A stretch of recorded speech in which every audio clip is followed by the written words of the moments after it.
Assalamualaikum to Sir Samsul. So today we are from Group 2, Section 2, going to present our PLC project, which is a vacuum health handling. So before that, let me introduce our group members. Me, myself, Muhammad Adib, CG230291, and this is my fellow members, which is Siti Nurul Ain, Ahmad Rizal Hakimi, and Amir Rifshah. So let's jump to our introduction. So, this project focused on the development of PLC control pneumatic pick and place system using a vacuum gripper.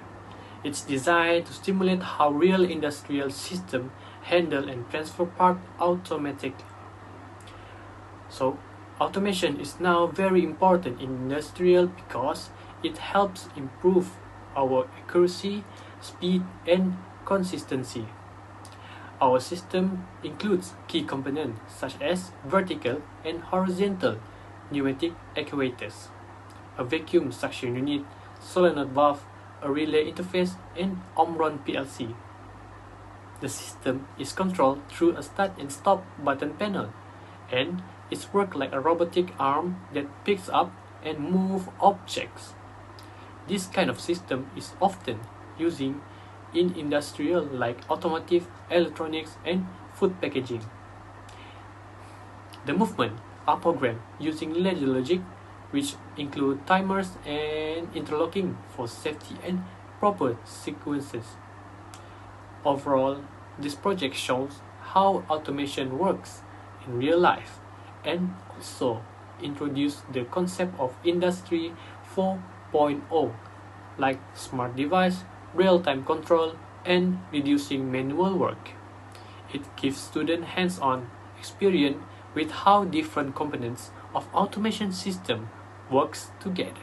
This project aims to build a working pick and place system using PLC, pneumatic cylinders, and vacuum gripper.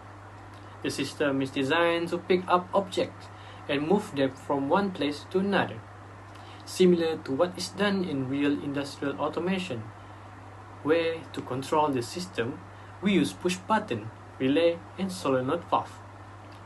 This allows both manual and automatic control, giving them flexibility during the operation and testing.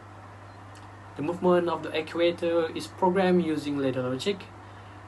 The program includes proper timing, delays, and safety interlocks to make sure the process is run smoothly and safely. All the components are tested in a lab setting to check that the system works as expected. It must be performed the same action repeatedly without failure or errors. Overall, the project helps students improve their understanding of PLC programming, electrical wiring, and how automation system works in the industrial. Assalamualaikum, my name is Ahmad Rizal Hakimi. My metric number is CD230316, and now I will continue to present about our schematic diagram and process workflow. So the first one, for the schematic diagram. As we can see over here, these are two schematic diagrams that we can look for. The first one is for the schematic diagram, and the other one is the actual layout. Next, I will continue to explain about the I/O and the addresses. As we can see over here, we have input and also the output. For the input, we have start button, stop button, arm extend sensor, arm retract sensor, and also suction sensor. And for the PLC addresses, we have input 0.00, 0.01, input 0.02, input 0.03, and also input 0.04. Next, for the output, we have red indicator, green indicator, blue indicator, vacuum for on and off, arm extend solenoid, and also arm retract solenoid. And for the PLC addresses for the output, the first one is we have output 100.00, 100.01, 100.02, 100.03, 100.04, and lastly 100.05.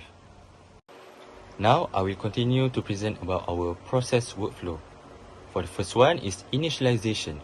The operator will press the start button for input 0.00 to begin the automatic sequence. Then, the system can be stopped at any time using the stop button for input 0.01, which will stop all operations immediately. Number 2, for arm extension. The PLC will activate the arm extend solenoid on output 100.04 to move the pneumatic arm forward.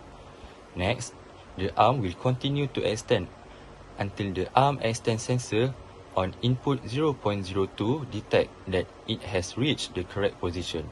And lastly, once it fully extended, the next step will begin. Number 3, for vacuum activation. After a short program delay on timer T0006, the PLC will activate the vacuum solenoid on output 100.03. Then, this will turn on the vacuum generator and creating suction at the vacuum cup. Then, the blue indicator on output 100.02 will lights up to show that vacuum operation is in progress. And then, the suction sensor on input 0.04 will check whether a part has been successfully picked up. Number 4, object verification. If the suction sensor confirms that the object is held securely, the green indicator means OK for output 100.01 will turn on to confirm successfully picked up, and then the system proceed to move the object. And if the object is not detected, the red indicator, which on output 100.00, it will turn on to indicate a pickup failure, and then the system may retry or stop to process depending on the logic. Next, number 5, arm retraction. Once the part is securely held, the PLC will activate the arm retract solenoid on output 100.05. The arm will retract back to its original position, and then the arm retract sensor on input 0.03 will detect when the arm has fully retracted. Number 6, part placement and release. After retraction, the arm may move to the drop-off point, and then the PLC will turn off the vacuum and releasing the part. And then the suction sensor can be used again to verify that the part has been dropped. And lastly, for reset and ready for the next cycle. Now, the system will reset to the initial position, and then it will wait for the next start command to begin the cycle again. Hi and Assalamualaikum. My name is Siti Nurain binti Kamarudin with metric number CD230299. First, this diagram shows how we use electricity to control air power device like cylinder and valve. It combines electrical switch with pneumatic components to move part automatically. For example, when we press a button, the signal is sent to a solenoid valve and that controls the movement of a cylinder.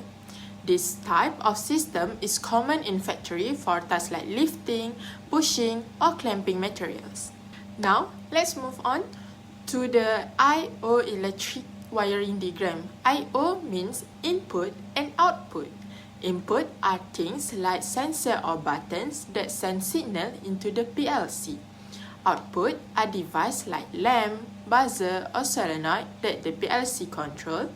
This diagram shows how each component is connected with wires so that the PLC can understand and respond to what's happening in the system. It's important because if the wiring is wrong, the system won't work as expected. And last for my part, this is the ladder diagram, which is the program we create inside the PLC. It looks like a ladder because it has two vertical lines and several horizontal rungs. Each rung represents a simple command, which is if this happens, then do that. For example, if the button is pressed, then turn on the motor. It's a very easy way to see the logic of how the machine should work step by step. To conclude, these three diagrams work together to make a complete automation system. First, the electro-pneumatic diagram shows the system design. Next, input-output wiring shows how everything is connected. And last one is the ladder diagram that tells us the PLC what to do. Together, they help us control machine in smart, safe, and efficient way. For simulation, we have two parts which is motion sequence and timer and counter. So for the motion sequence, Each move start from B plus, B plus, B minus, A plus, B plus, B minus, B minus, and A minus. And for the timer, we set it both as 1 second and 1 time counter. Next, for discussion, the system simulated a real industrial automation process using a vacuum handler and pneumatic actuators controlled by an on-run PLC. Furthermore, ladder logic controlled the pick and place sequence with timers and interlocks to manage timing and ensure safety. Step 1, manual start or stop buttons and emergency stop were included for operator control and safety. Wiring and relay modules help isolate control signals and ensure stable operation. Last but not least, one challenge faced was syncing actuator timing with the vacuum system, which was solved using delay timers in the PLC program. Now we go to the conclusion. First one is the project successfully demonstrated the integration of PLC programming with pneumatic system. Next, the system operated as intended, proving the design and logic were correctly implemented. And then provided hands-on experience in ladder logic, component wiring, and automated process control. Reinforce the importance of precision, timing, and safety in industrial automation. Last one, offer a solid foundation for scaling to more complex systems with sensor, HMI, or full automation.